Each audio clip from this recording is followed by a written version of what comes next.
Bienvenue dans cette première vidéo de l'école virtuelle gratuite. Aujourd'hui, on va simplement voir ensemble comment on peut envoyer un email grâce à Outlook. J'arrive donc sur Outlook, je m'inscris. Si je suis déjà inscrit, je me connecte avec mon identifiant et mon mot de passe. Hop. Alors moi, je vais mettre mes données personnelles.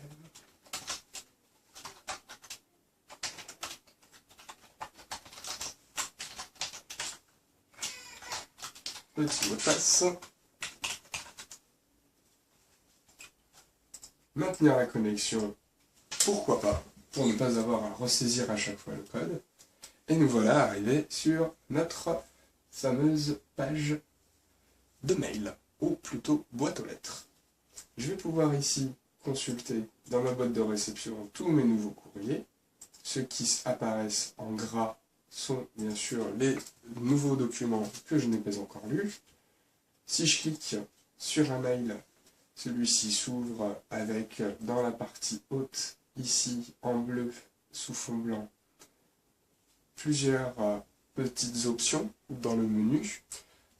L'option nouveau courrier, répondre à un mail avec la petite flèche, avec l'option supplémentaire transférer, qui est assez pratique quand on veut faire suivre un email, supprimer, archiver, courrier indésirable, en cliquant simplement dessus, on met le courrier, hop, dans les indésirables.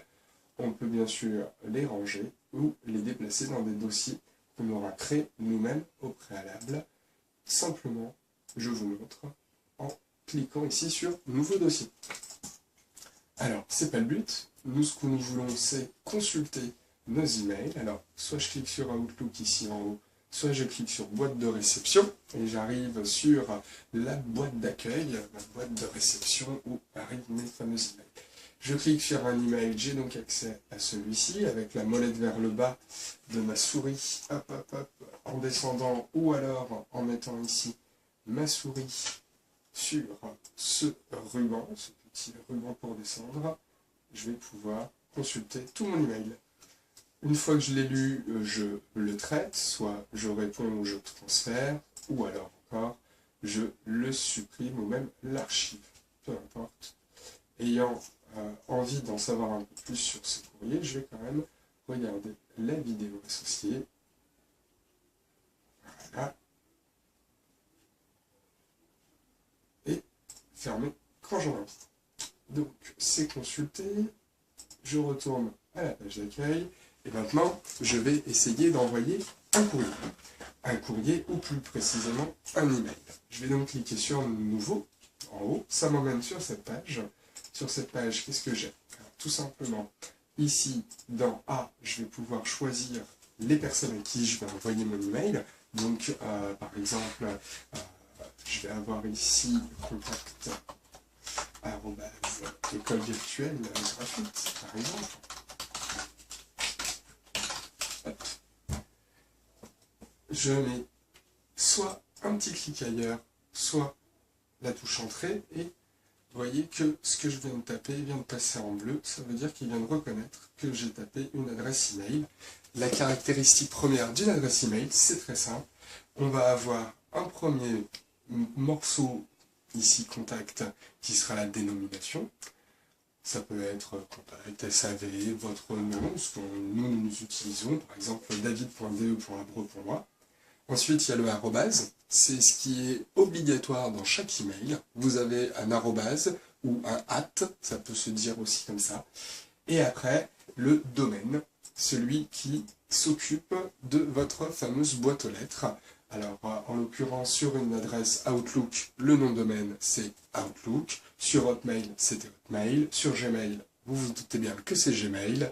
Et là, en l'occurrence, sur École virtuelle gratuite, c'est un nom de domaine que j'ai acheté. Et donc, j'ai le droit d'avoir des emails. J'ai donc créé une adresse contact@école virtuelle gratuite. Et bien sûr, le .fr ou .com qui est relatif, encore une fois, au nom de domaine. Donc, il faut bien toujours cette partie-là. On a un premier morceau avec, je dirais, le nom, puis le arrobase qui est séparateur, et ensuite le nom de domaine, .fr ou .com, encore une fois, peu importe. Donc je vais pouvoir choisir ici mes petits destinataires, hein, je m'en propose même d'autres que je vais sélectionner ici. Hop. Si je veux donner un objet, comme tout courrier, il faut envoyer, il faut forcément une petite raison, un objet, que je renseigne ici en plaçant ma souris là où c'est écrit « Ajouter un objet ». Je ne sais pas si vous remarquez, mais ma souris passe de sa forme traditionnelle à une petite barre verticale avec deux petits traits horizontaux au-dessus, hein, ça fait un petit i, ça s'appelle un taquet. Ce taquet, je vais souvent utiliser dans des tutoriels de Word par exemple, ou encore sur Internet. Ce petit taquet-là va me permettre de faire apparaître un autre curseur, qui est ce curseur clignotant là, que vous pouvez voir. Et ce curseur clignotant, qu'est-ce qu'il dit? Il dit simplement, là où je clignote, tout ce que tu taperas, ça apparaîtra dans cette zone, tout simplement. Ça veut dire que si je veux déplacer ma souris dans cette petite case A, ma souris se transforme en taquet, je fais un clic et j'ai donc un autre taquet clignotant qui apparaît. Et là, je vais pouvoir écrire et tout ce que je vais écrire va apparaître à cet endroit précis.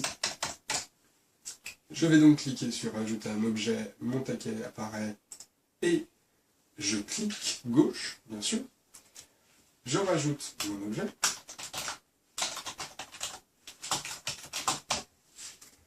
Et je vais pouvoir commencer à rédiger le courrier en soi, l'intérieur du mail. J'ai choisi mes destinataires, j'ai choisi le fameux objet de mon courrier et maintenant je vais rédiger.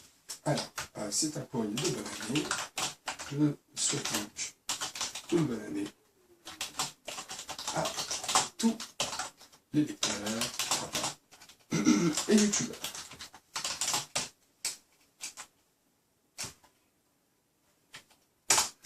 J'ai même envie de rajouter une petite subtilité à mon courrier, puisque je le trouve un petit peu triste. Je vais leur souhaiter par exemple mes vœux. Et je vais pouvoir le trafiquer un petit peu, le design. Je vais donc le sélectionner avec ma souris, encore une fois. En laissant mon doigt appuyé, je vais pouvoir sélectionner une zone en passant par-dessus.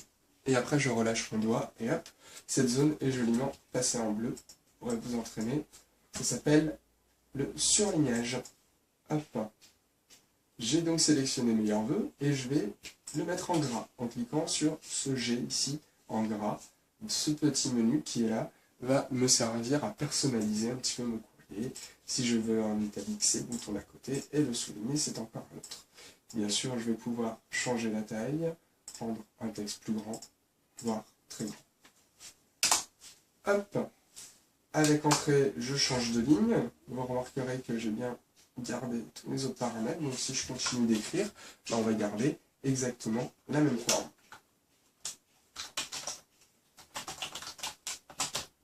Par exemple.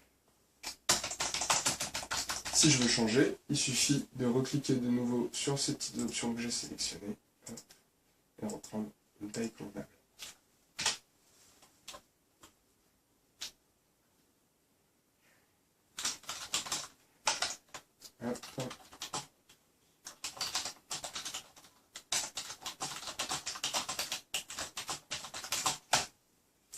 Hop, cette petite ligne, je vais même pouvoir la faire pointer vers autre chose.